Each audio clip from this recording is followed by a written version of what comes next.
Recording is on. You can go ahead.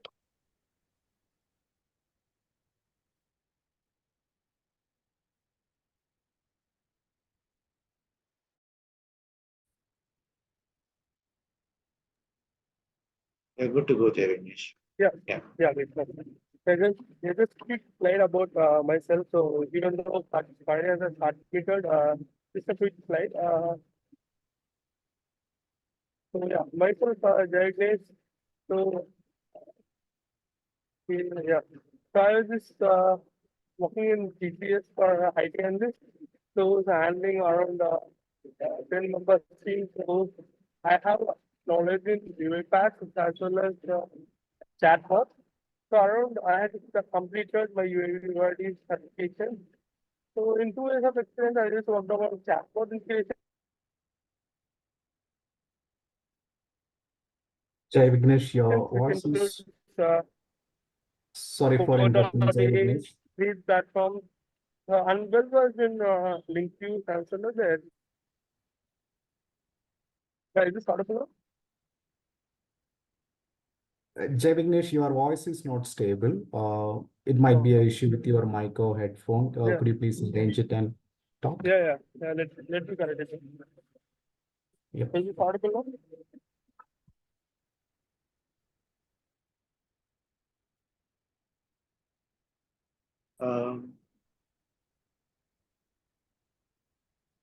Yeah, is it audible now? Yeah, it's audible, but it's unclear. Let me reconnect on second.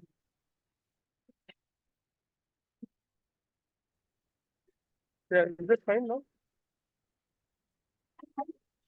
Now it's better. Yeah, okay, great. Yes. Yeah. Yeah, great. Yeah, so this is all about my overview. So and then so along with me, so now I'm gonna present you the demo session.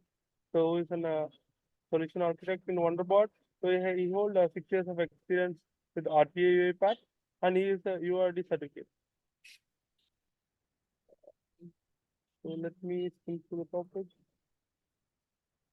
So as you know that, so today we're gonna discuss about document understanding.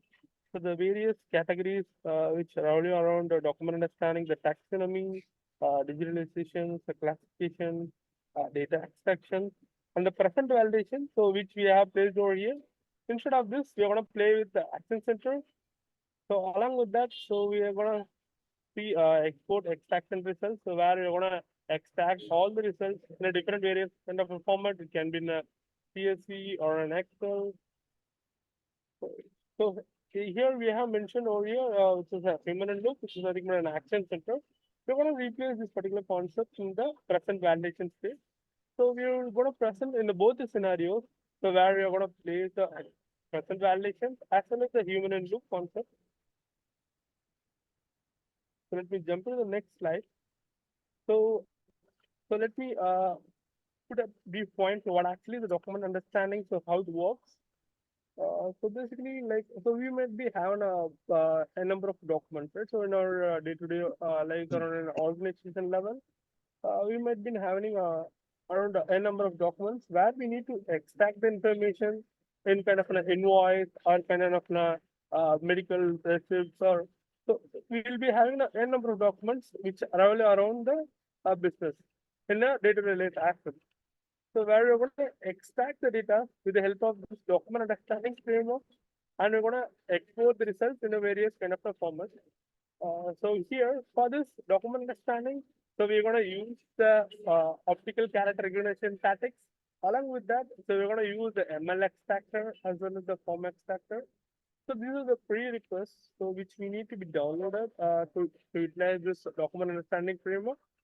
So which is document understanding ML activities, and then document understanding OCR local services, and then intelligent OCR or Omni OCR, and then process activities. So these are several activities which need to be installed as a prerequisite.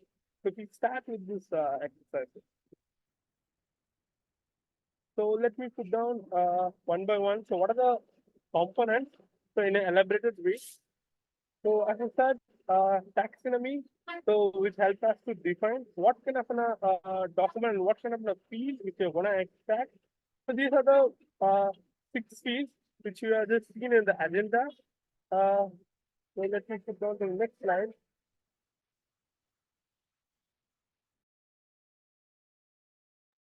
Yeah, sorry.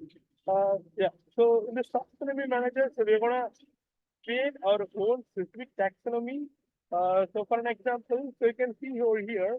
So let's assume an organization have multiple of categories and then document types, and then along with the document type, so they'll be extracting a different field, right? So for an ABC company, so they have a two kind of an account. Let's assume an account for invoices and then claims and then resume. So these are the several types of categories, so where they can extract the data uh, relevant to those respective fields. So for an invoice, so we'll be extracting a different kind of a field like invoice number, and then so what is the amount. So for a bill, so we'll be extracting the bill numbers and then bill amount. So respective fields as well. So based upon the particular documents, whether invoice or a receipt or a kind of a prescriptions or kind of what kind of based upon the document, we want to define the taxonomy along with the respective fields as well. So here, what actually I just defined, so we're going to create the own taxonomy and then edit those particular specific files. So if you're gonna, as I said earlier, so what kind of a document based upon that we're gonna modify our taxonomy with the respective fields and then category name and then document type. So let's move to the next one. So where digitalization, so it's a stage where you're gonna digitize your document. So first of all, so you may be uploading a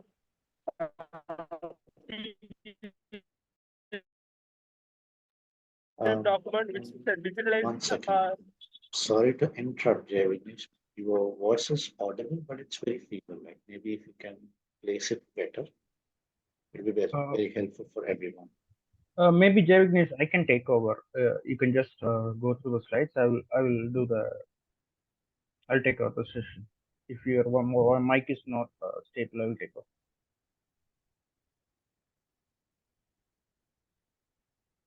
You're on mute, Jaivinesh, if you're speaking. Yeah, no, yes, sir. Yeah, can I take over?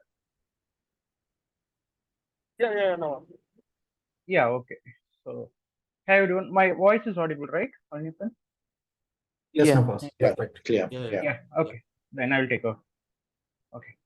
So digitization is the second step in our document understanding. So digitization is nothing but converting extracting the text from our document. So the document that we are going to share, maybe a PDF or an image, we are going to extract the text from our document. So there are two extraction usually happens here during digitization.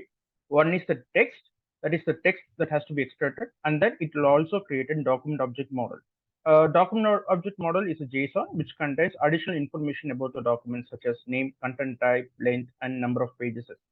So these are the two extractions that we do from during digitization. You can move over to the next slide there. So once we, so the first step was taxonomy. We define the template. Second step is digitization. We will extract the document. And then the next step is to classify, identify the type of document.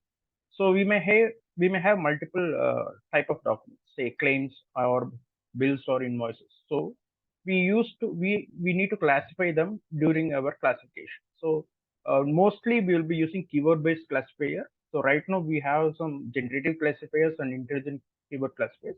But in our demo that we are going to see today, we will be using keyword-based classifier. So what the classifiers does is we'll pass the document text extracted as an input and the document object model and the taxonomy as input, and based on our classifiers that we have provided, it will classify the document and it will help us to identify the type of document. So this is what we're going to we will be explaining more in detail how we are going to give the keyword-based classifier. And next is data extraction. Data extraction is a component in document understanding framework which is used to extract the which is used to mostly, we will be extracting the text in digitization. In data extraction, we'll be mapping the text to the field, individual field. So this mapping, we are going to use either a machine learning extracting or form extracting. In our demo, we'll be mostly using form extractor. I will show you how we are doing individual field mapping and then extracting the value for that particular field. We can go next. So this validation station is for mostly for this is like once we extract the data from the form extraction, we'll present the validation station initially to validate whether the text extracted for the individual fields are valid or not. So this will be mostly using while testing. This will not be available in real-time scenarios. For real-time scenarios, when the extraction is not proper, we will be using Action Center. Action Center will create actions to the template, and then it will we'll be able to manually update the values that we want to use. So this validation mostly will be used in testing purposes. We will also see how we are going to use this in our next demo. Next slide. Jay Vignesh, next slide. We can go to the next slide.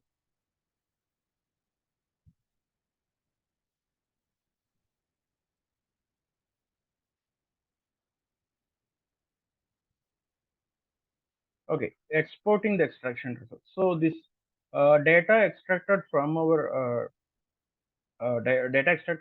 form extractor will be usually in an data set, and we will be in a data table, and we are going to update this to a data set using export extraction results. This will update all the data tables into the data set, and we'll be using the data table to preview or publish our results. This is what we are going to do in export extraction results. We can go to okay. So this is what Action Center is like. We are doing validation, right? Form validation. That is, we are going to do this in while testing a particular document. But if you want to do some validation in real time, what we'll do is we'll create an Action Center, and we'll create an action catalog for individual document where the document extraction is not proper, or wherever there was an error.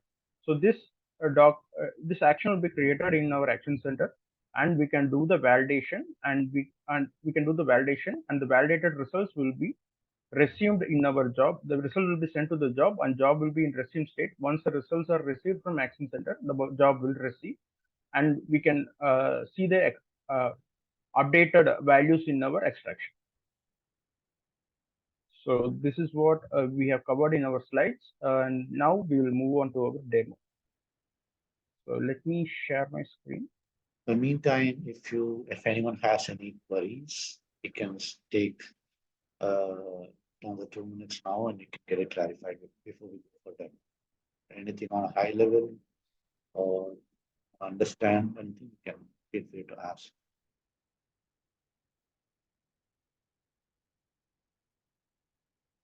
I hope I'm audible. You are audible.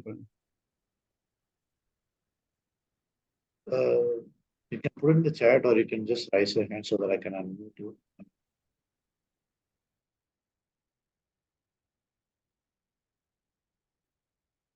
Great. So you can put your questions anytime in the chat so that we'll address it during the demo or even after the demo. Thank you. Please go ahead, Manas. Yeah, okay. I'll share my screen.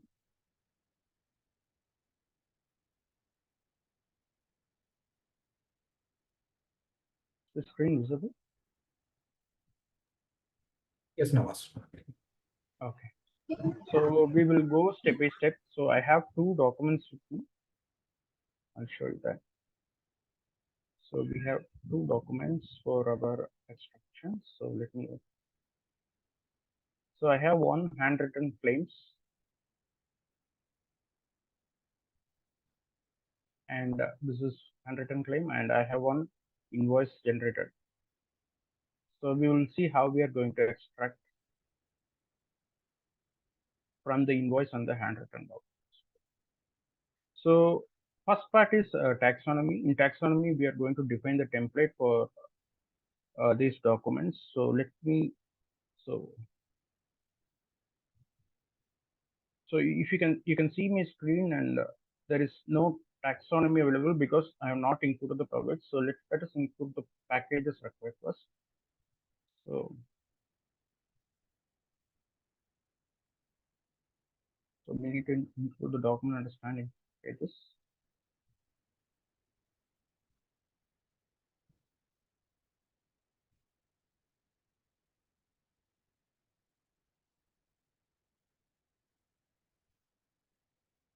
So let me include that.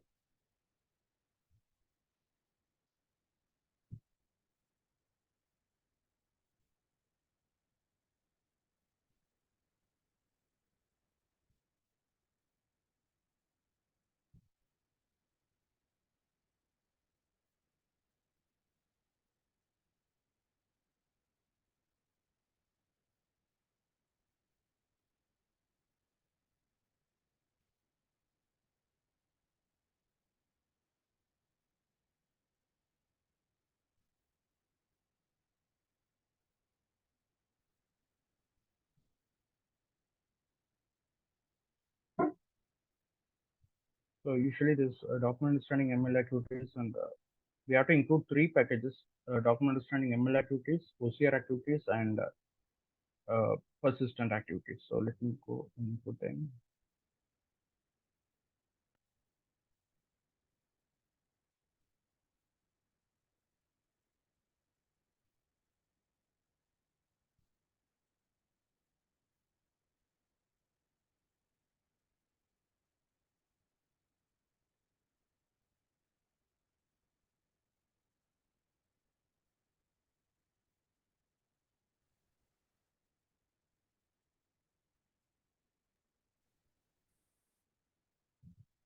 Yeah, it's there in chat also now. So you can pick from there as well.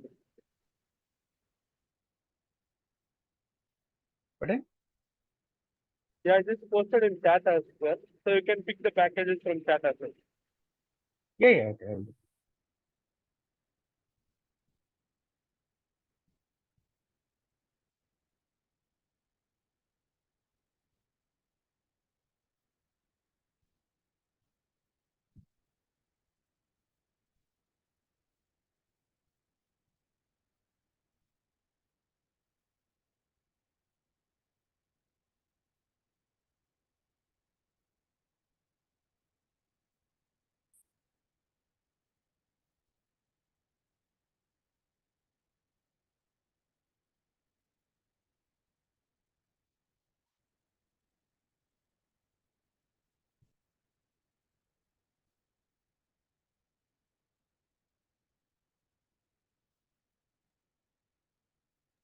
In the meantime, just to understand, you can just raise your hands, like how many of them are using document understanding, and maybe you can put your challenges uh, or any kind of updates that you're looking for, so that we can forward that to the UiPath team. So I can see Arun Prakash. Zim. Anyone Hi, Pavan. else? Yeah, this side Arun. Hey, hi. Yeah, actually, there is a known problem with the latest update of this UiPath, the version 2024, recent updates. This intelligent OCR, right? Documentation, understanding, and intelligent OCR. Both were not supported. I have actually created a post on community.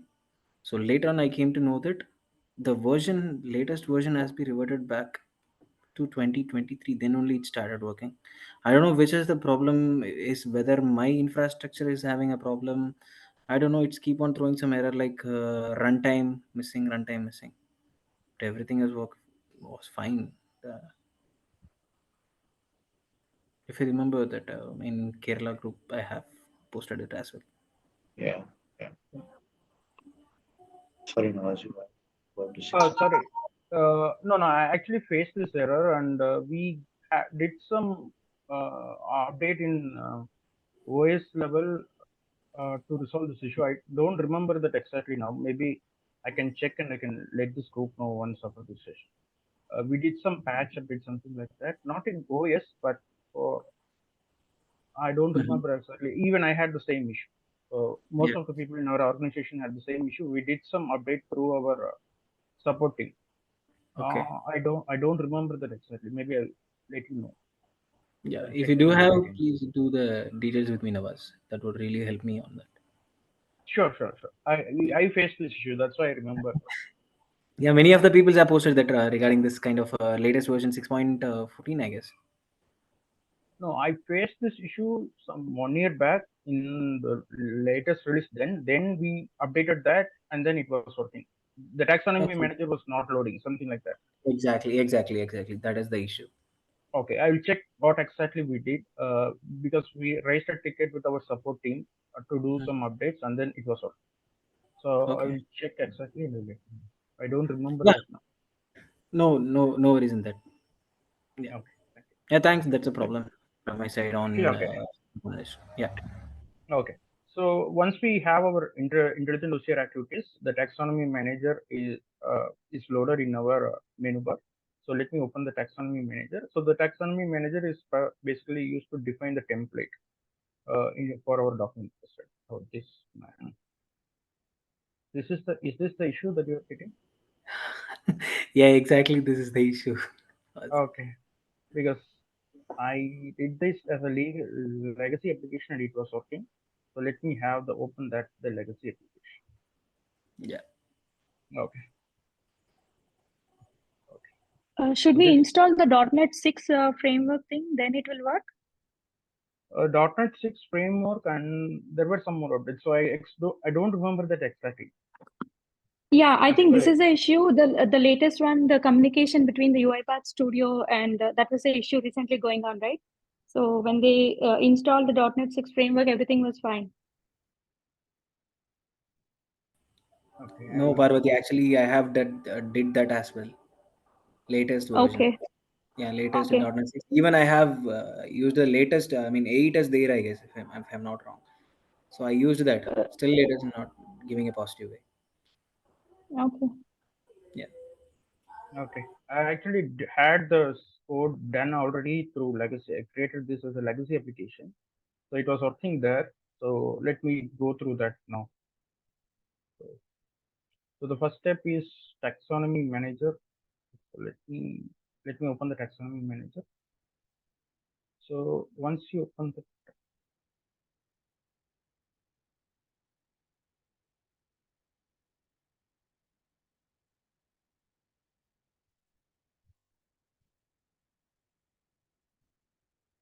yeah. So in taxonomy manager, first we need to create the enterprise. So I have created an enterprise like bots technologies. So once you create the enterprise, so let's just create. Let me. I'll just create a new enterprise. So just like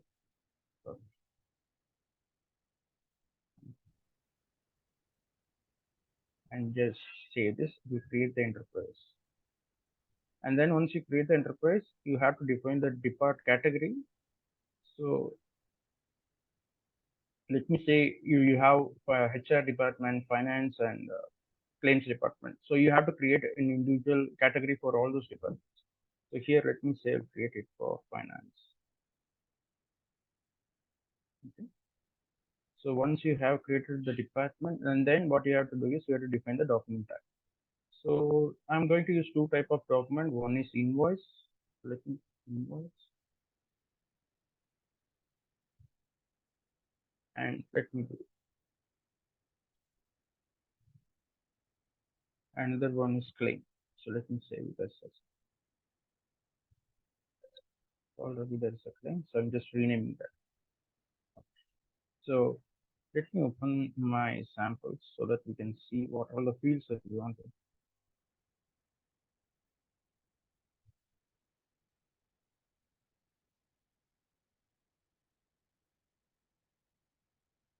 So this is the invoice. So we are going to extract. Let us say we'll be extracting invoice number, invoice date, and PO number. So these are the three values that we want to extract. Okay. So first we want to define these fields in invoice. So let me open this invoice. Open this field.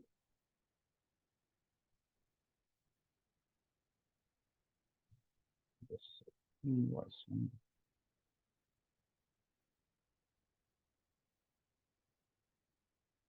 We will type this. I am giving it as a text, so you can invoice number. So I'll make an update. Invoice number is the number. Then I'll again go to invoice, create another field. I'll need invoice date. Okay. Let me create a field for that.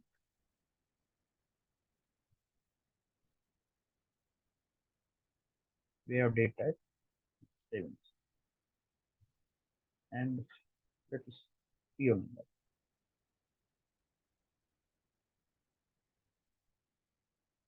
Field type will be text. So we have created for these are the three fields that we want to extract for invoice. Invoice. So similarly, we have to define this for claim. So let me open my claim. So this is a handwritten. So let us say we will take policy number, name, and company ID. So these three. So let me put that for invoice. Okay. Policy number.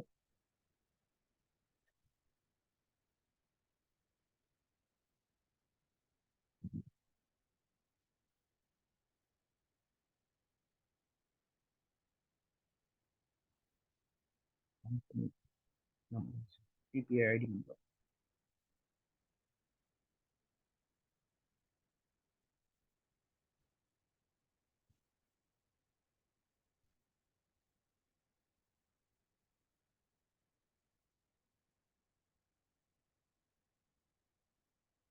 And then name.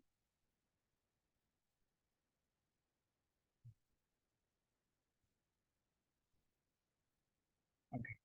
So we will define these values, and then we have to save it.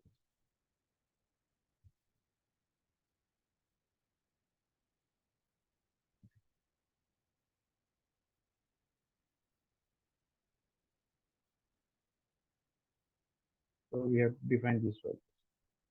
So once you define these values, what will happen is this taxonomy will get updated. So let me say this. And if you go to the projects path, in document processing, you have the taxonomy JSON.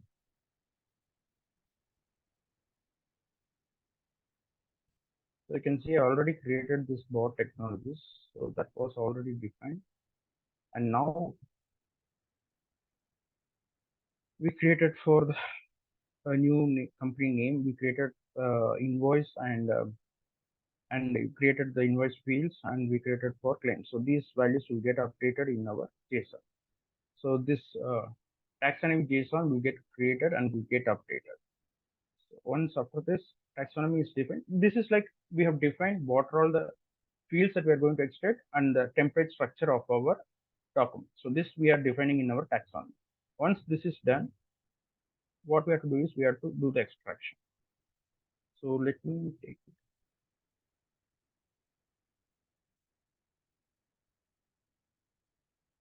We'll just disable this for now.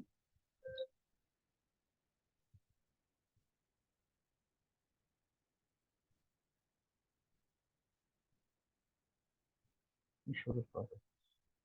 So we have defined the taxonomy, and the taxonomy output is will be updated in this taxonomy variable. And next, what we are going to do is we are going to digitize this. So let me search for digitize.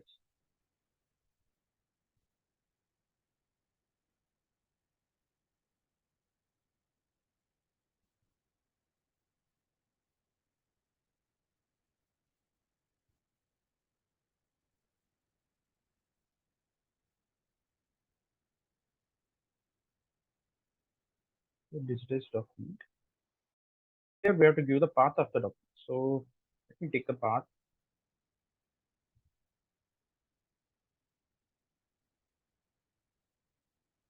This is our info.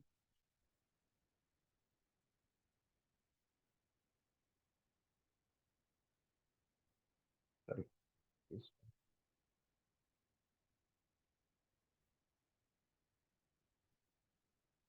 Okay, let me Shift right click. Yeah, shift right click, edit that.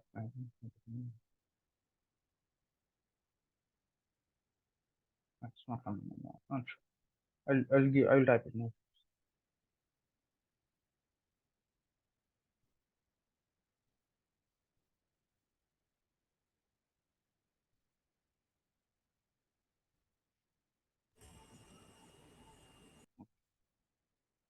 So I've given the document path and the output a text that it's going to generate. So I'll just put doc text. Okay. And then it's the document object now.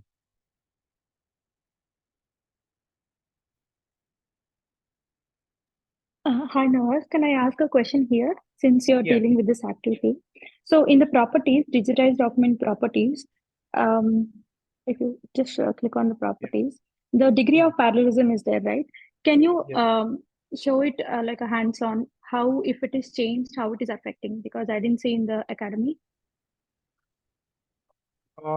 I need to cover this flow entirely now. Now what I will do is I'll first finish this flow and then can we look into that? Sure. Sure. Yeah. Okay.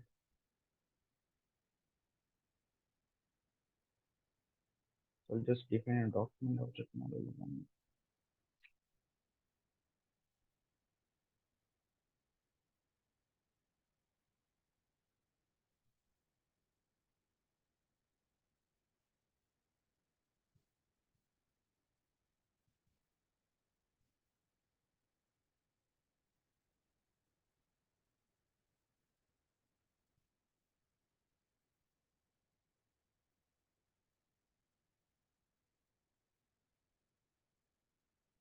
So we have to give the API key for UiPath document OCR.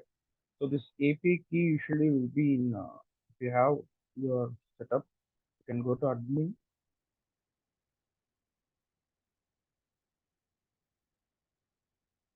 and check for licenses.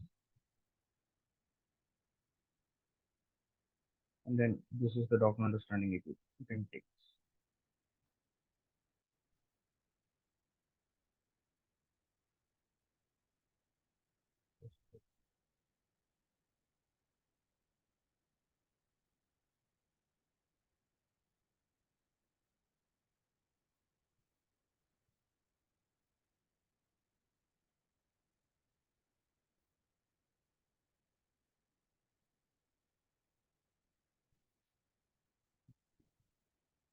Let me run this one.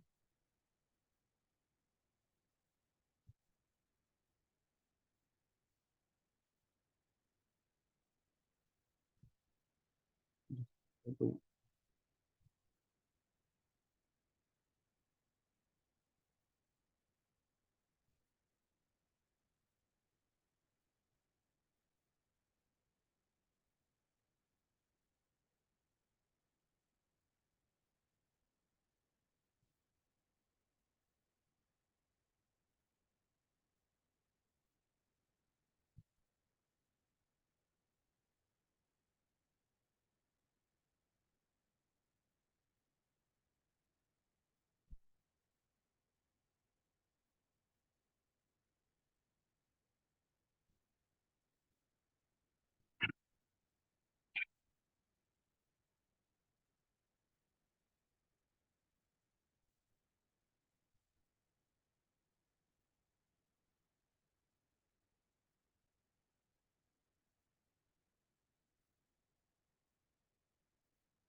okay, so this is run. So let me show you the output. So we have the output in doc text. So if you can see here, this is the output of doc. This is the extraction done in the doc text. This is, let me show you the PDF. Yeah, this is the PDF and similar, you can see the text has been extracted here from the PDF. So this is the doc text will have the literal text that's to be extracted from the PDF, and you will have the document object model. You can see this will be a JSON file. So this will contain the document type, and it will hold the position of each paragraph and all those steps you have. So if you want to, those details will be there in our document object model. So you can see what it has the word group, individual word group size, polygon structure, text, what text it is, and all those details will be there in the document object model. So these are the two outputs from our digitization, the text and the document object model. So we have extracted both the text and the document object model. I'll just stop this now. So once digitization has been done, what we are going to do is we have to identify the type of the document. So that we'll do with our extraction.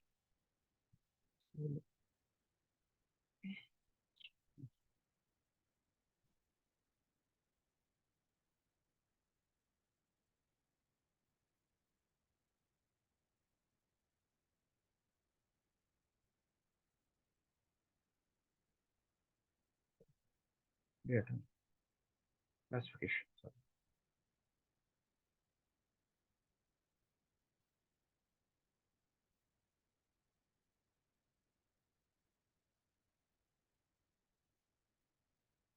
So here, this classify, we have to identify the individual template type through classification. So first, what we'll do is we have to give the input. What we have to give the PDF path. So we'll give the PDF path,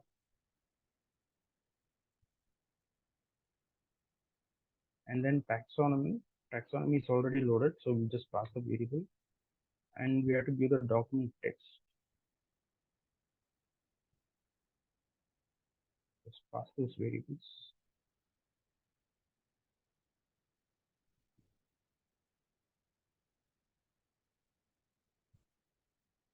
And then this will be the output from the classification. So let me just press.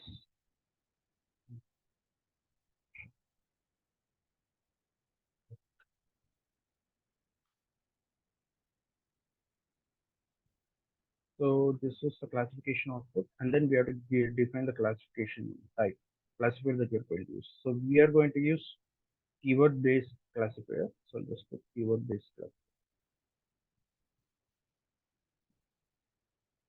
So first we have to do a file for this.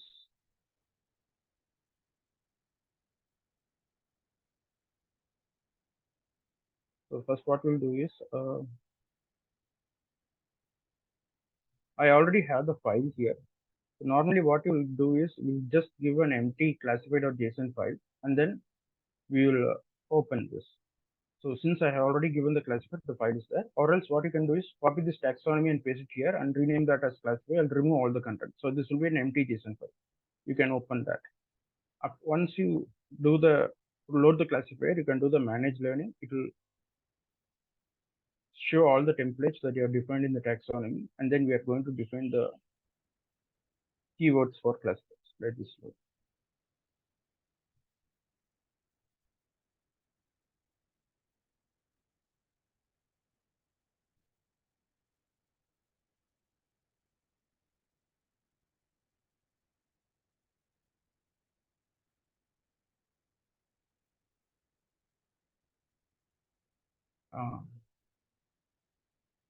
Only Jirish, I think, has some question. Yeah, I know. Yeah, hi. So yeah, I just having the doubt like, what's the difference between, keyword based classifier and the intelligent keyword classifier? The intelligent keyword classifiers are latest additions. This intelligent keyword classifiers and generative classifiers. They use generative AI to classify the document. We have not decided the demo with intelligent keyword as part of the session. Maybe in further demo we will explain that. But to be precise, with this generative classifiers and intelligent keyword classifiers, they directly use generative AI capabilities, and we can do that without even defining the taxonomy. So we can directly call. There is another package for that. Document understanding. We are using intelligent document understanding. There is another package right now UiPath has given for document understanding. With that, we can call these classifiers, and we can define this using um, they have a dictionary within them for key and value mapping. So we can just give the key of your field, and mapping you can just give your any text to locate that key. Say if you give invoice number is the key, you can just give the you can use it will use the generative AI capability, like just you can give like identify the invoice in the document, and it will identify the invoice number from the document. These are some advanced classifiers that has been available now.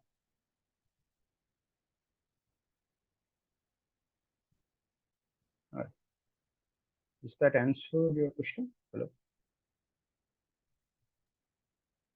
Yeah, got it, Navas. Yeah. Okay. I'll see. So I'll just Nawaz, try to see if I yeah. can show that today, but I'm just yeah. Go ahead. Um, Next.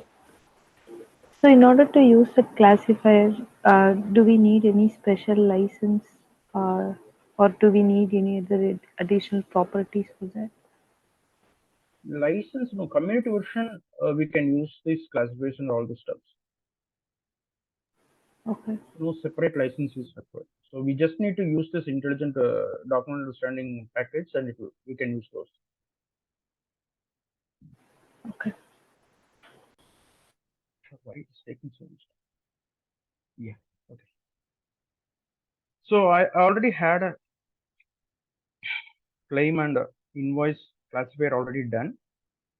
So for your understanding, I just loaded the document again. So I name that as claim to an invoice. So what we are going to do is we are just going to give the keyword to identify the document. So let me see. It's just so this is invoice. So this invoice we can use one keyword, and then invoice number maybe we can use this as a keyword, and invoice bill to or ship to we can use this as a keyword.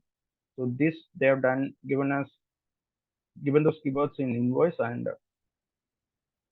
for claim 2 similarly we can use, I'll show you that document. We can use claim form and group care and this health insurance as keywords to identify to classify the document. So that's what I have done. So I just reiterating this. I hope this is straightforward. How this you can understand this. Okay. Once you define this classifier, what will happen is you have to configure them. You have to enable the classifier, enable that classifier. So let me enable the one that I have already created. So this is invoices and claim. And now I'm going to save this. So what will happen is once you define the classifier, it will get updated in JSON. Show you that.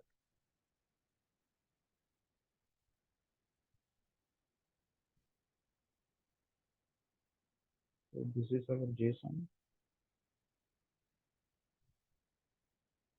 You can see. So this is my document type claim. So these are my keywords for claim. So this is claim form, group care, and I've given these values. And these are my for invoices. I've given invoice, bill to, and ship to. So these values will get updated in this JSON, and it will and this will be used further to classify the document. So we have given the classifiers and then the data extraction. So we'll identify the document, and after identify the document, we are going to do the data extraction.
Okay. So we are given this, and then I extract, just say data explanation. Okay.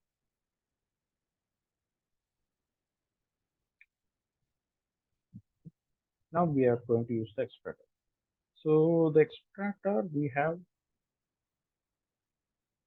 right now we have the latest generative extractors, and usually we'll be having rejects, machine learning, and form extractor. So mostly we were using form extractors, and this machine learning extractor we need to have the key and license for using this machine learning extractor. So I'll just show you what it is. We have to give the endpoint, and we have to pass the API for this machine learning extractor. This you will have as a service, and we have to use that. And this reject based extractor is just using rejects expression. So you're going to define the expression. So for invoice number, what is the rejects expression, that you can define it here, and it will try to extract that from our. So this document text will be an input for this, and it will try to extract that invoice number using that rejects expression. And similarly, we can extract for all the fields. But what we do is, what happens is, usually if your document is very simple and straightforward, you can use reject based extractors. But if the document extraction quality is, we cannot rely on reject based extractor when the document extraction quality is not that much up to the mark. So you can see the document that we are using is simple PDF, structured PDF mostly. So in that case, and if the extraction is not proper in some cases, then reject based extractor will not work.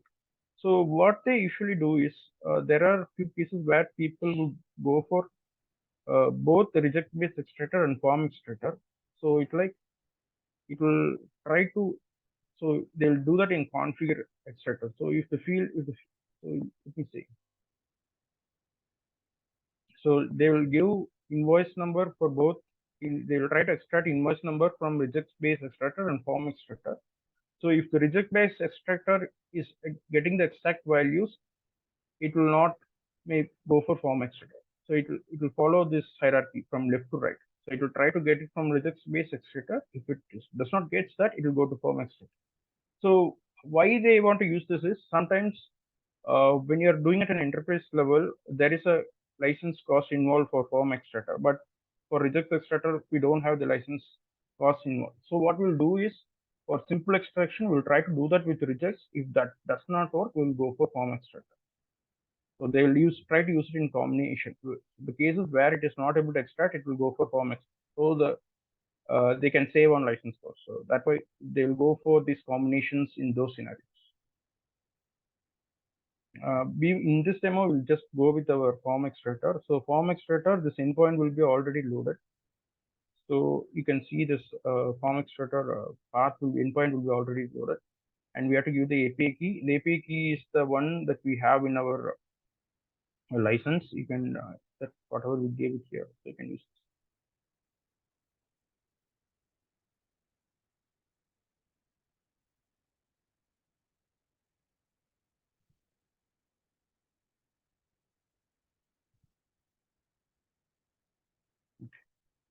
And once you define the key, we have to define the template. So let me go on manage the template.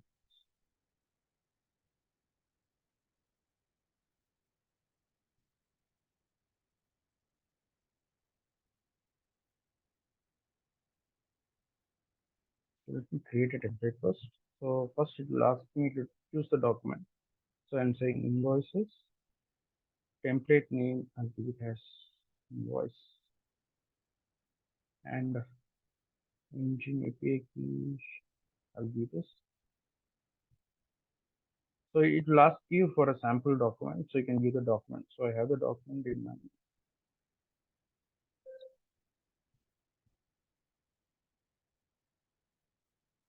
Then it will ask for config.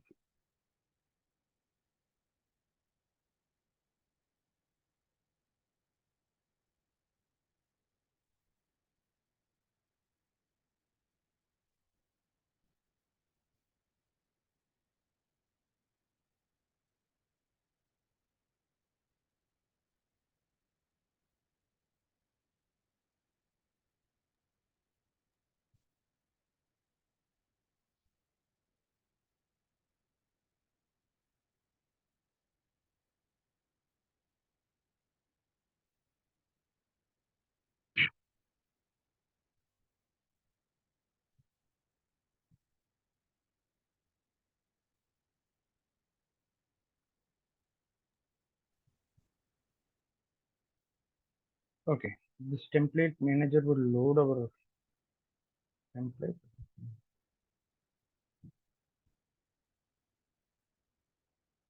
So the first one is page matching info. For this, we have to select 5 tokens from our document. So we can press Control and we can identify the tokens to identify the document. So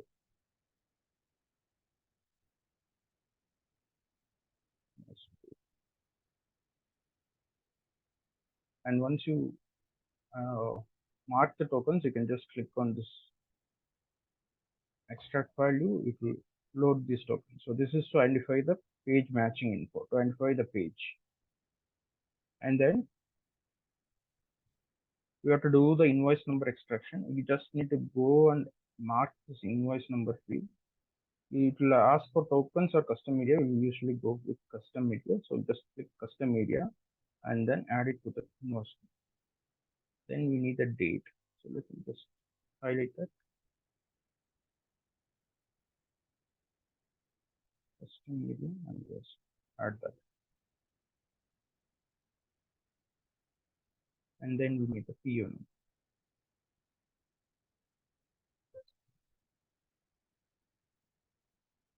Media and then just add. Oh, sorry.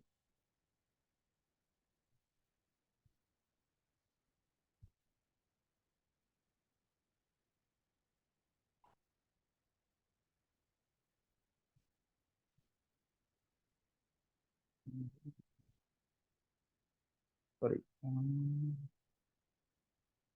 Sorry, this is the another template. So this shouldn't be the date.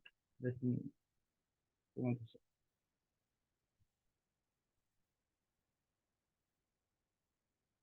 To start the name. So we have the name here.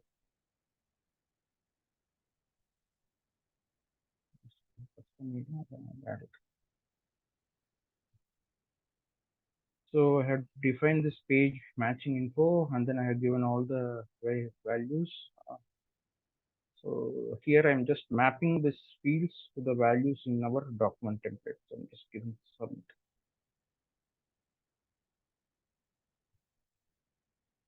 So you can see this invoice template has been created. I'll just select this and I'll close.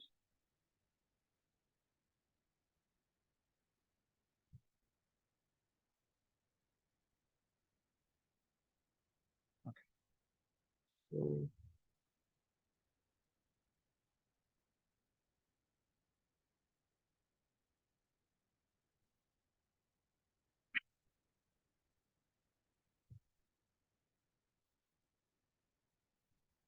So I have the data extraction off now. So I'll just try to print this data extraction off.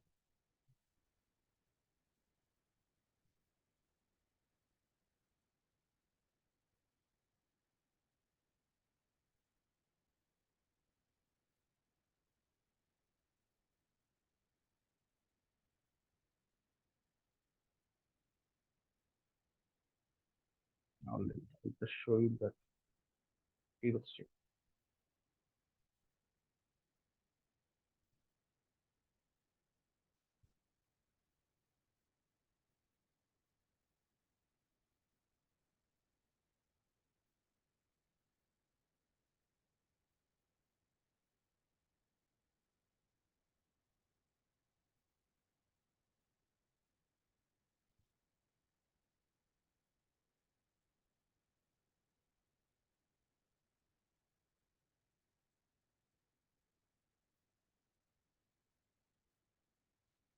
So we have done the classification here, and after classifying, this classification result will be given to the data extraction, and based on the classification, it will do the data extraction and it will have this value in the data extracted out. So let us go through that.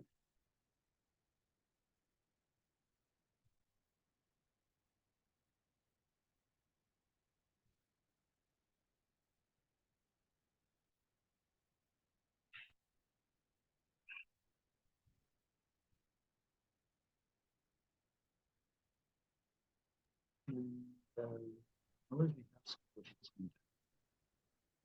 So that would be skip check. Am I audible? Hello. Yes, Nawaz, can you hear me? No, your voice is very feeble. Is it fine? Who is this? I couldn't recognize. Let's Can keep on. you miss?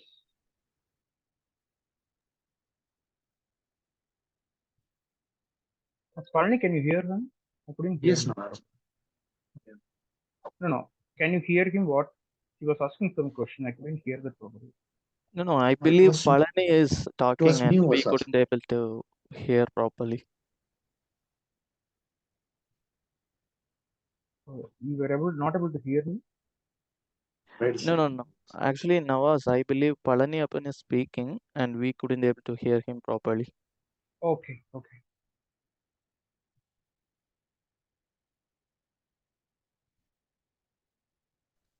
So you can see. Nawaz, can you hear me now?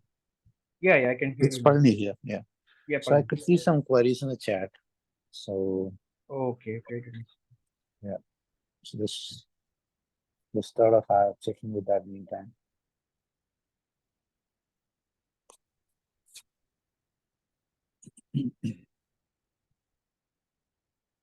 Okay. So is it feasible to use form extractor for handwritten PDF and JPG files, or do we need to choose only ML extractor for such case? Yeah, we can use form extractor. So right now, I think we have this generative extractor as well, which we can use for handwritten. But we have to try different combination. It does not depend alone the form. It's like what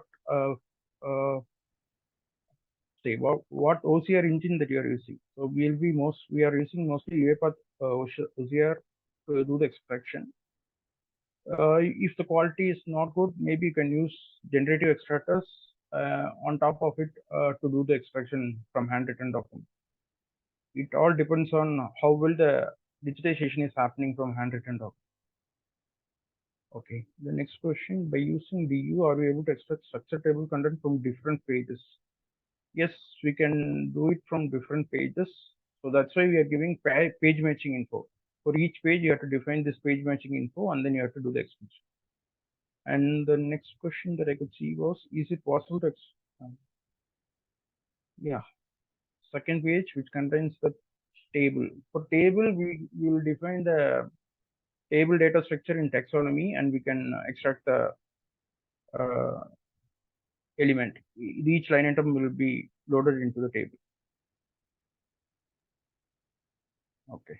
I'd like to add one more thing, which comes for the intelligent form extractor. So the recent update is intelligent form extractor activities depreciated, and UiPath is recommended us to use the form extractor going forward, and which contains all the intelligent form extractor features as well. So they bundle these features into the form extractor. I just thought to put it here. Okay. So the extraction has been done. So we'll have the extraction and result in the data extraction. I'll just show you that. So this is a JSON again. So it will contain the results.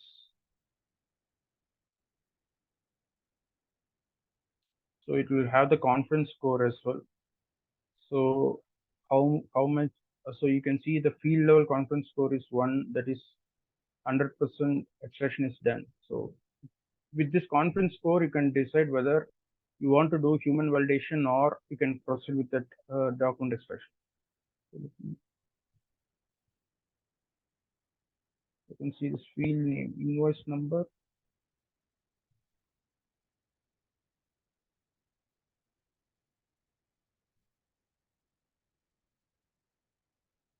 So these are the 3 fields that we have been extracting. And this for reviewing the result, we have to export the results. I'll show you that. So this extraction is successful. So you just proceed with this section now. So I'll just show where we are using this validation stations.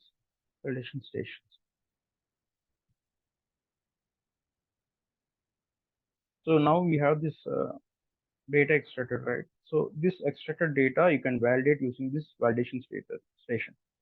So let me do this.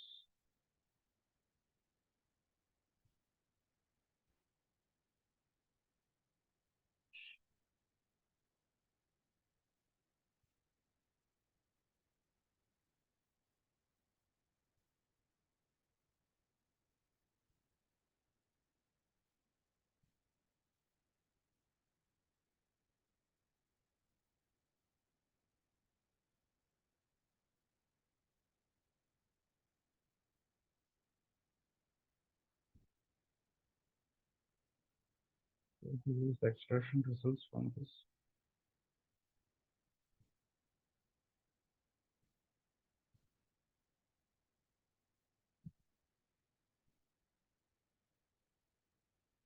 And then this is validated extraction.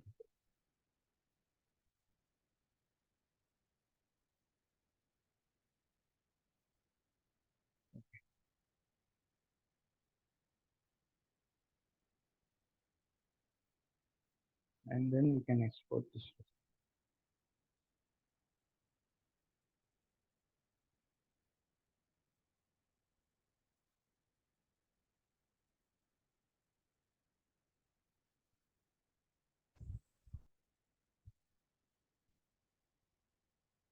I'll just move.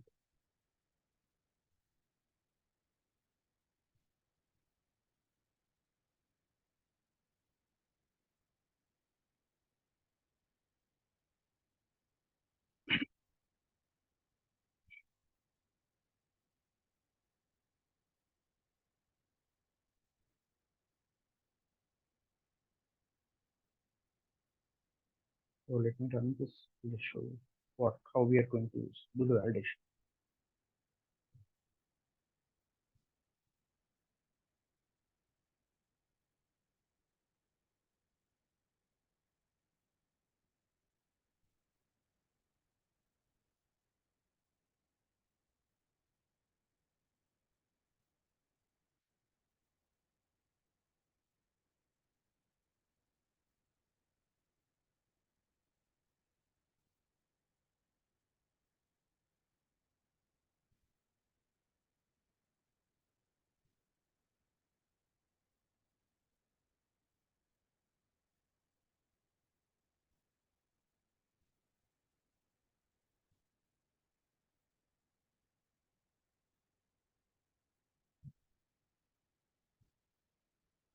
So you can see this. Sorry, I have to show this.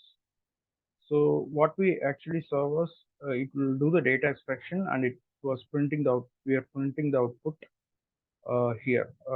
Once the data extraction done, we are just checking these variables whether the data has been extracted.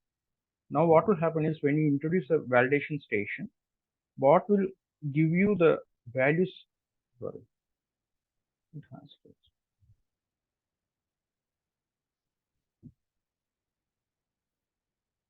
Sorry, give me a second. The extraction has not happened. So here the extraction has not happened for all these three fields. So in the validation station says that this extraction has not happened. For all these three fields. So if the user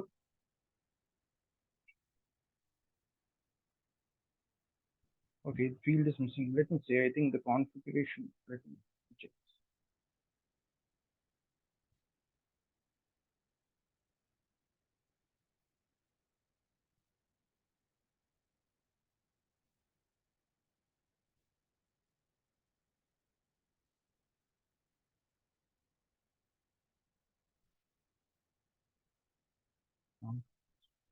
Okay. I'm not selected this invoices, so that's the problem. Let me select this invoice and I will save this.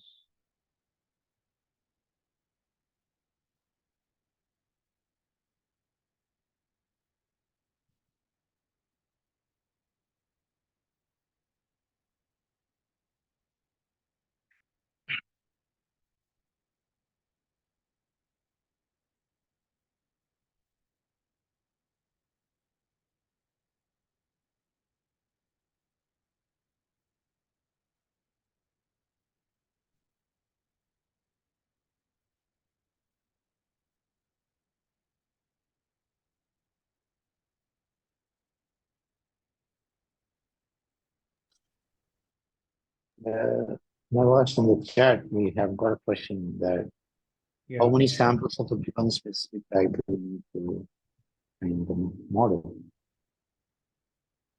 I'm sorry, did I miss it? Is it just Oh, what is it? Is it addressed or I'm sorry, I didn't see it. How many samples of a given specific type do you need to train the module? Right now in our demo, we are just using a simple, we are using just one sample. For our actual implementation, maybe we can identify, say there are multiple scenarios, say the same document type. Hello. Yes, Nawaz, I can hear you. Please go ahead. Okay. For same document type, we'll have some documents will have single page, some documents will have multiple page, and there will be slight deviation in templates. So what we can do is we can identify, say in our project, we can identify the say different templates. Say so we have to identify the different templates that we are going to use in our project, and we need to train all those templates. And then whenever we get any templates with those specific format, UiPath will be able to extract that. And if that is not, if any template comes out of the given template that we have already specified, then what we can do is we can use this action center to do manual intervention, and you can give your values. Just So summarize it. Yeah, please go ahead. Sorry, I just saw yeah. So to summarize, it's like if we have 3 different templates, maybe you can take 2 copies of 2 different copies of 3 different templates and train them. But you have to identify the template types, because you when you design that, you know how many different template types that you are expecting in your process. Sorry. Yeah. So ideally, it depends on. Sorry. Yeah. Hear me. So say, Depends on for the. example, if we are having 1,000 claims and there will be like, we are expecting around 10,000 plus templates. So how many template can be trained about? So each time the format, the invoice will be different for each of the clients, right? So It actually happens eventually. We write, it depends on the type of the document and the variation it has. So we had one such scenario where the invoices would be different from each other of different type from different countries. So we took one sample from each of the possible one and trained it. And then based on the outcome and the confidence level and based on the input that we get from the ML pipeline and all those things, we try to do it training again and again eventually. So that's how a model gets trained.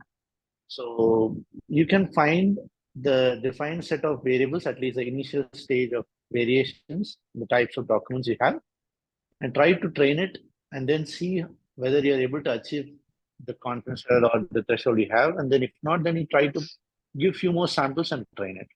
That's how we did it. Maybe Havas and Jovin, you can add it.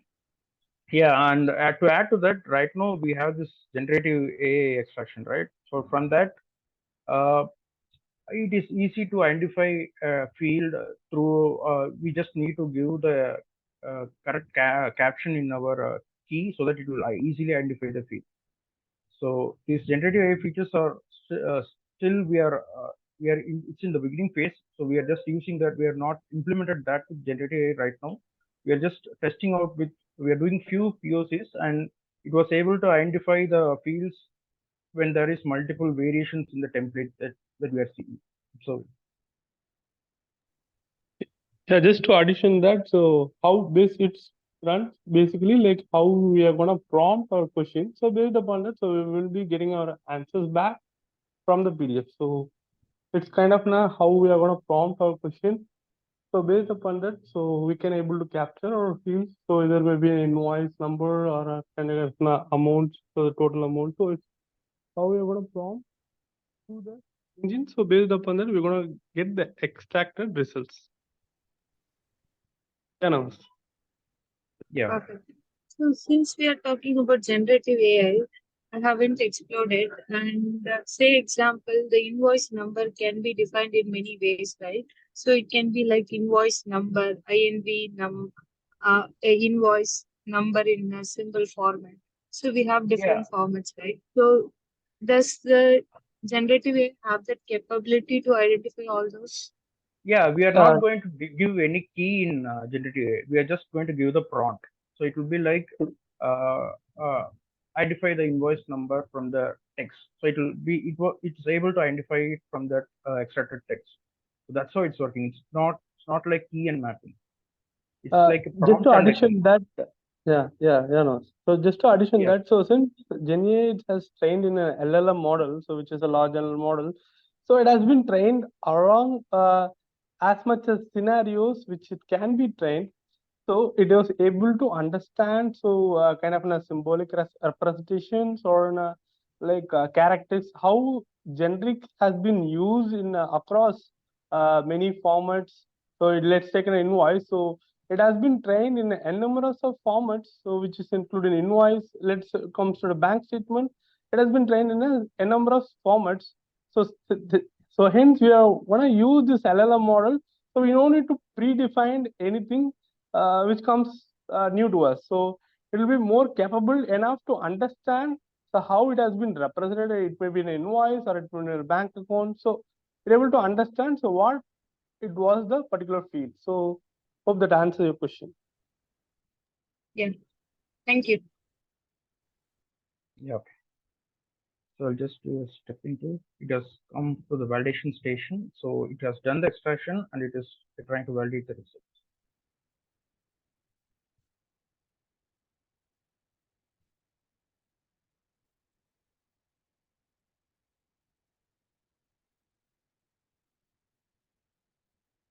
So here you can see the values are extracted. This validation station, what we can do is we can manually, if you want to say, so here the extraction is 100%. You can see this is the extraction percentage, it's 100. And what we can do is we can, if you see this, there is some issue in this extraction, we can make an update here manually, and this value will get updated in our extraction results. So where we'll be using this is when you are using human in loop, when the extraction is not proper, we'll be whatever value we are going to update here will get updated in the document. So we will be using this in Action Center where we cannot do 100% extraction. So I'll show you that we have a demo for that. I'll just select these values and I'll just submit this.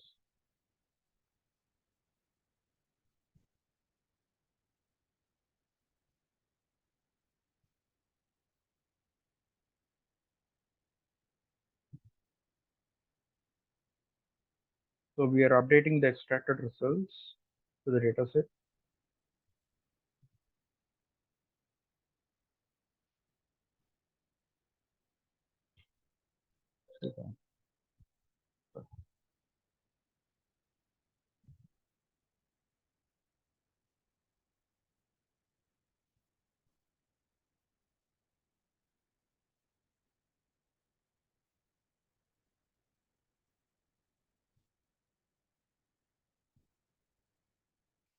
So this is with validation status. I'll just print this output.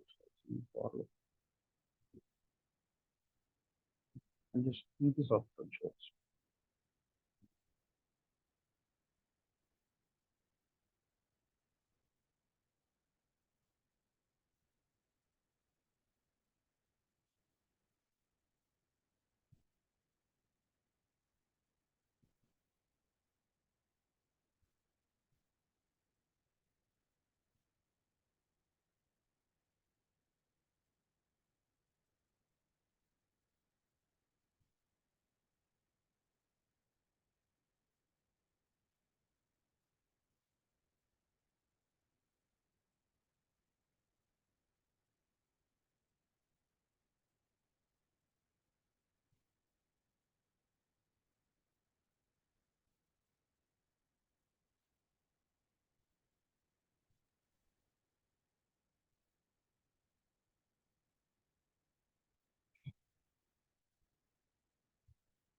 Meantime, if you have any questions, you can put it in the chat, and Robin and myself and Jai Vignesh, we are trying to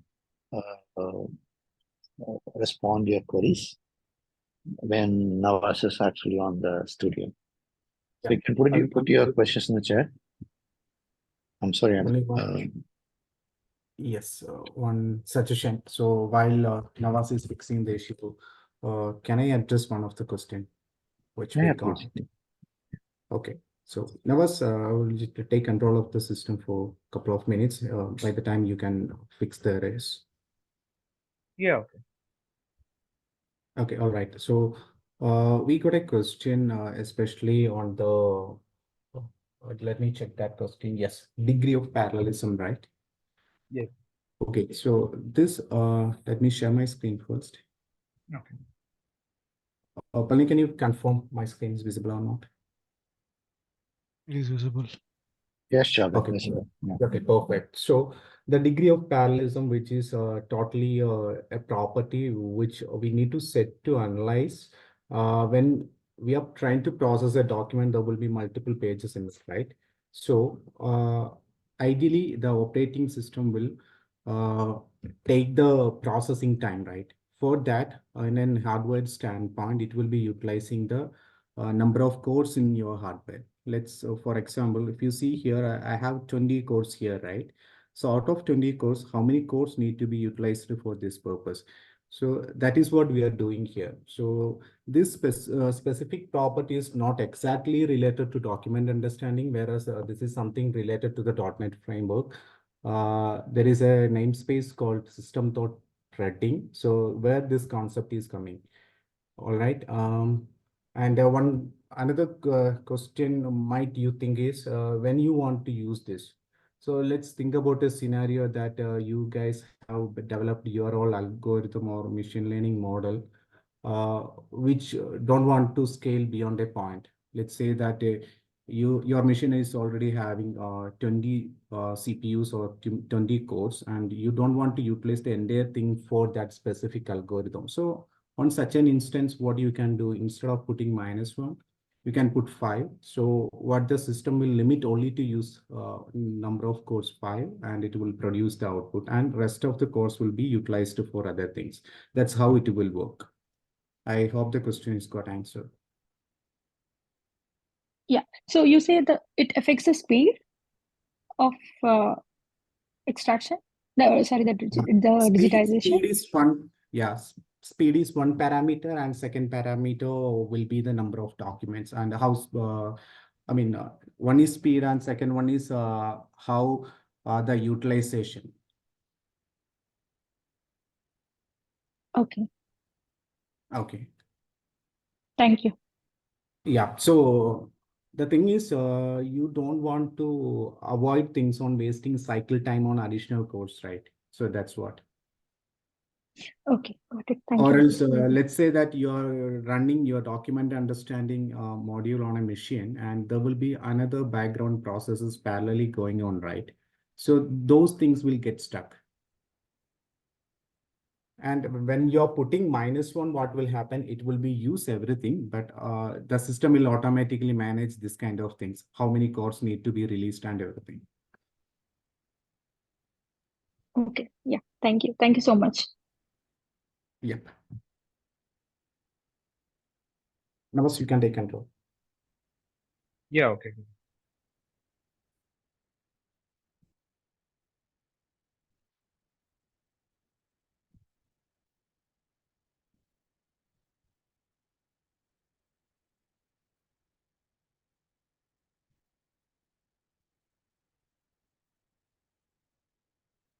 So this extraction result, I'm just trying to print the result.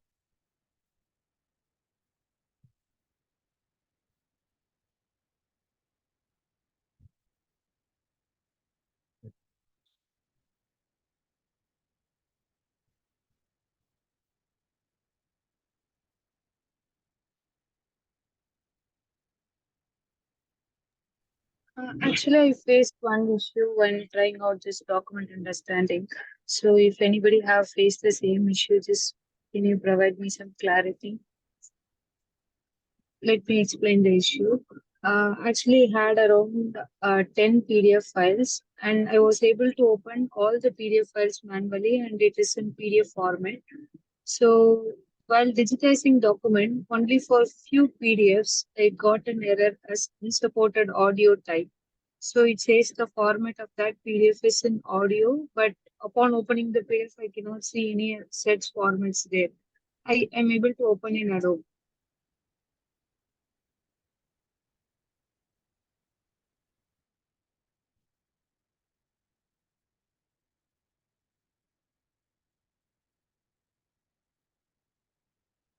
Uh,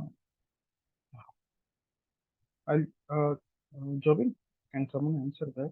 I'll just do this validations. Yeah, which is a strange issue. I never encountered such an issue. So you're saying that the PDF file is an actual PDF text file, which is opened on Adobe Reader and all, but the system is considering it as a different file type.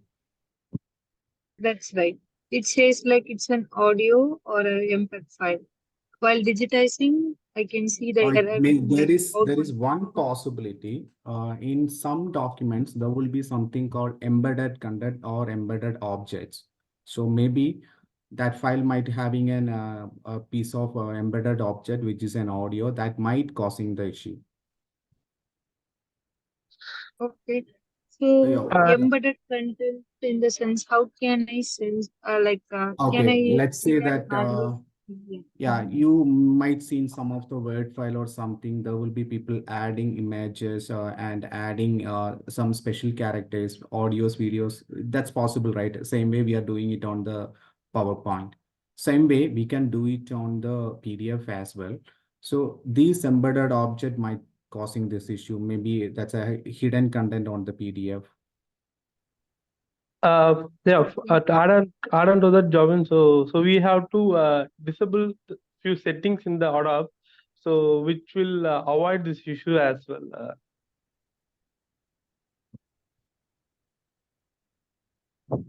Okay, where should we disable that settings? So you have to go to the Adobe. So once you're landed over there, so you can just go to the settings. So inside the settings, you maybe see something called as intro. So I guess intro document. So in the kind of name, so it will be in a checkbox. Just you have to uncheck that and try it out.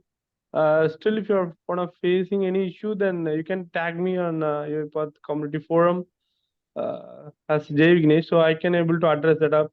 Also, otherwise, you can able to post this question in our community as well, so you can pick it. Great, thank you. Yeah.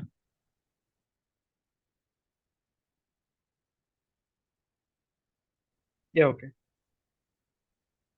So I just printed the extraction values. So just to show the difference, the value in the PDF was 890127, but during the extra validation station, we manually updated the value, and the extracted output has the updated value.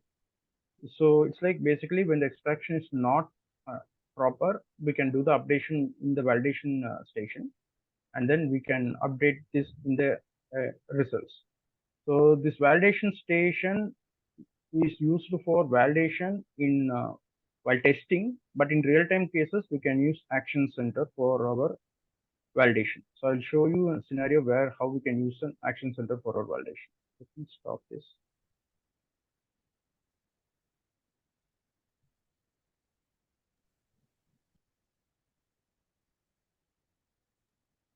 Yeah, hi Nawaz. Sorry to interrupt. Actually, I have raised one question. Jobin already answered that. So yeah, in my scenario, it was like a couple of months back. I have done a one POC on document understanding. So yeah, I came across one scenarios contained in the PDF. I had a I had a dynamic tables. Okay, it was falling out on multiple pages. So and right now Jobin answered me. So can I can I understand like I need to split into multiple pages and I need to perform the form extractor for each pages so that the document understanding which will perform correctly. Is that right? What you are trying to say, Joby? Yeah, that's correct. Because ideally, the data on each page need to be considered to generate the final outcome, right? It's when we are saying a document, it's all about how many pages in it. So some we as long as the data is dynamic, without travel through the pages, we can understand how it looks like, right? So yeah, that is where I am having some issues.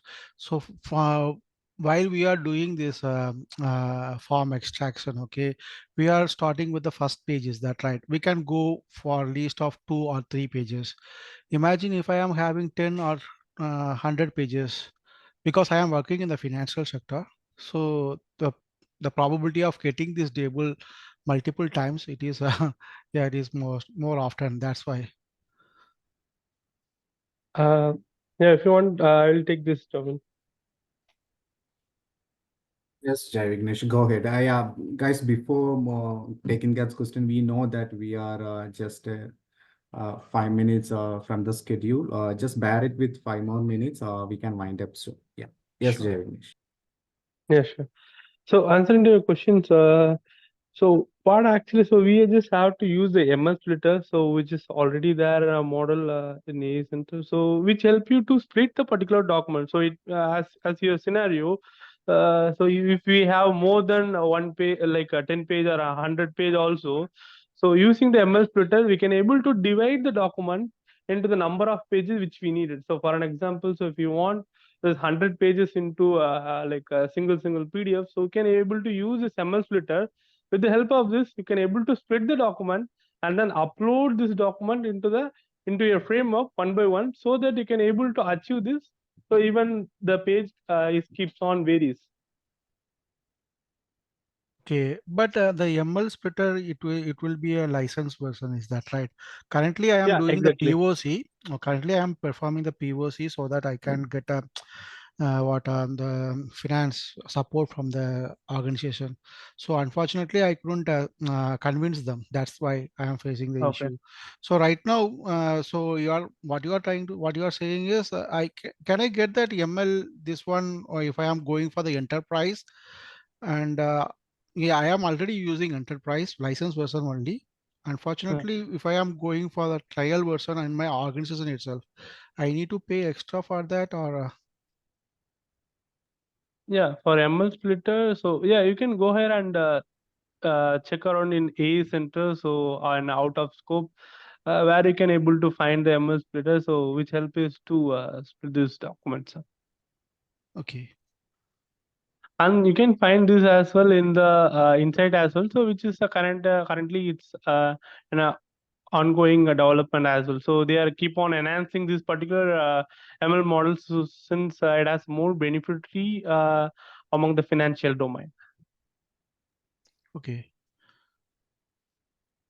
Yeah, the ML thing is, I believe it is, yeah, the license, it has the separate license, and for each hour it will be consuming some AI units. So we have to Yeah, purchase the exactly. AI units. So for Based upon AI units, you'll be using the ASM. yeah, Okay. so we have to purchase the AI units based on our requirements.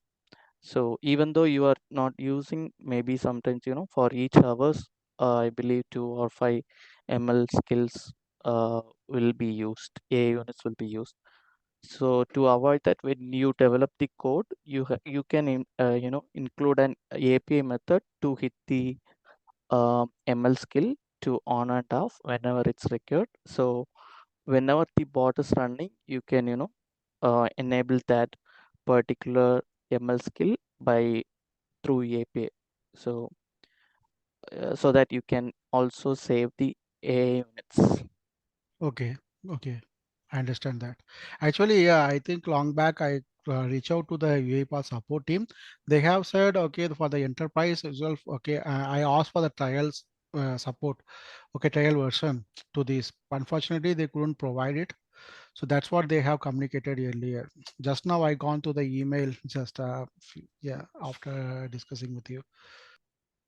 Yeah, also I believe, in community version itself, you can try it out for 2 months or something. I believe there is a free, free thing, trial. Okay. So in that community version, when you can enable the license for document understanding and things like that. It's there in the community license. Give it Okay. Thank you. a challenge. And for enterprise, is it a cloud or a It's on premises. okay. So usually you'll be having some staging environment, be it on-prem or be it cloud. You can connect with your TAM or the person whom you usually connect with UiPath. Is there any kind of an staging environment available so that you can give a try with that also? Because UiPath, we being a customer, we like have asked for some of the new features in their staging platform, especially for your company. So they would have created a staging there, like a sandbox. You can give a try there also. If you want to try it on an enterprise with the closed features and like a private tool, Sure. Okay. Okay, Palani. I will give a try on that. check with them whether they have any staging built for your company so that you can Sure. try with that. Okay. And yeah, as Jobin mentioned, we are already running on time, but still, if now as a sign, then we can go ahead and try to wind up another 2 3 minutes. Yeah, I'll just I have the code already done, so I'll just use that code. So I'll just explain what we are doing here. So once we do the extraction, so what we can do is if we are using similar templates based on the extraction uh, score, you can define whether you have to send this to validation or you can do the export output directly. So it's just like I have, sorry, it seems screen right? Yeah. I have this code here. So what it will do is it will check the confidence score of the variables which are extracted. If any one of the variables is confidence is less than 80, it what it will do is it will go for human action center validation. So let me open this. So this is one scenario that we can use, or if you have some handwritten document, you can send it for extraction directly based on the document type. So I have used the other type. So if the expression result document ID is handwritten, then I'm doing a validation, action center validation, or I'm just exporting the result. So you can decide on what scenario you want to do the you want to send it for action center, and you can do the action center validation. I'll just run this code. So this action center validation has two activities: create document validation action. This will create the action in our action center. So let's show you that quickly.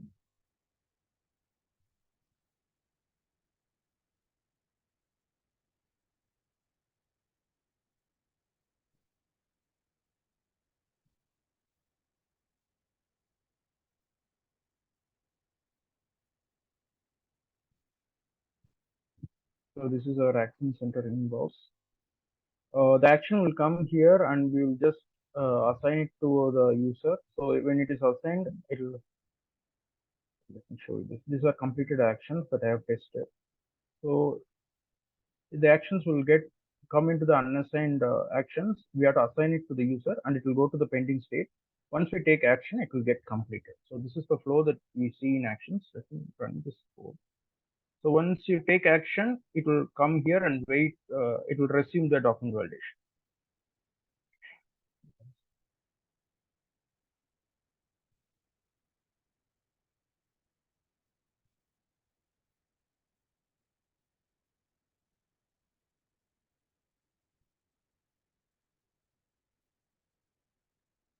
Just delete this invoice. That will directly go to actions.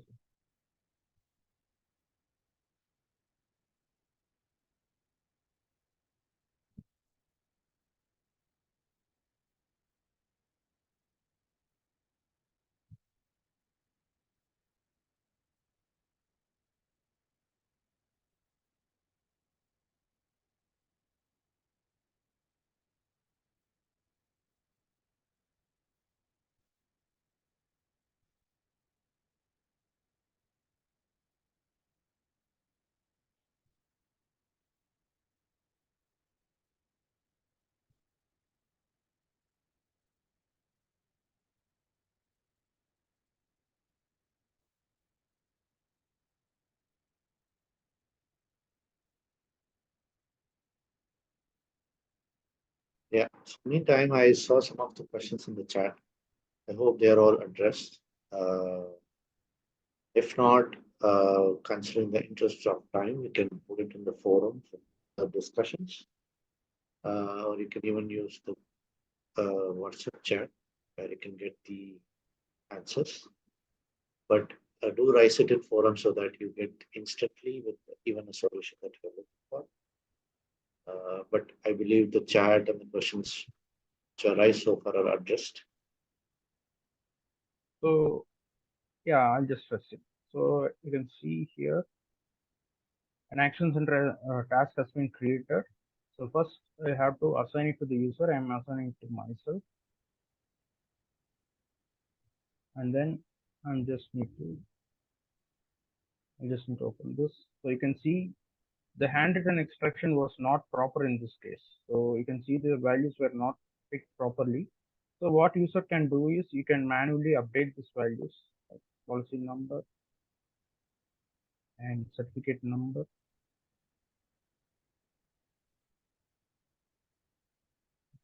And you can save this.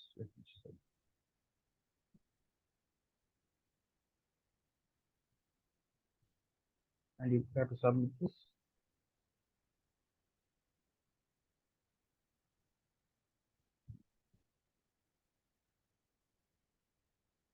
Once you submit this, it will move to completer, and the job will wait for receive. So once we do the receive, the job will receive in our actual. Yeah, but this is in case if you're running from studio, but if it is We have to receive it published. when you do it from studio. But when you are doing it from job, it will receive automatically. Yes. So here you can see the updated values that we have given in the action center is getting updated in the extraction. So I printed that result. So whatever value that we gave in the action center was proper. So this human validation we can use when the extraction is not as per the expected output. You can use this action center validation and you can give the values directly from your end. So in case we are processing multiple documents, when few documents are not getting processed properly, you can use this method. Okay. Good.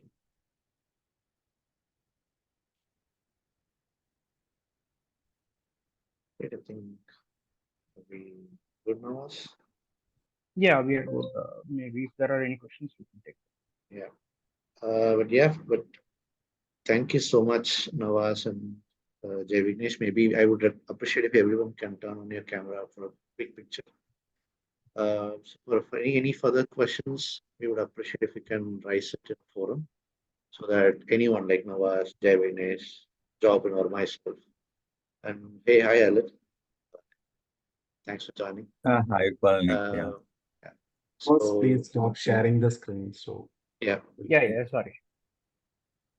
Yeah, Nawaz and Jai Vignesh, thank you for sharing your insights on document understanding, where we got an excellent idea, the human in loop concept. And thank you, Palani, Jobin, everyone answering the queries.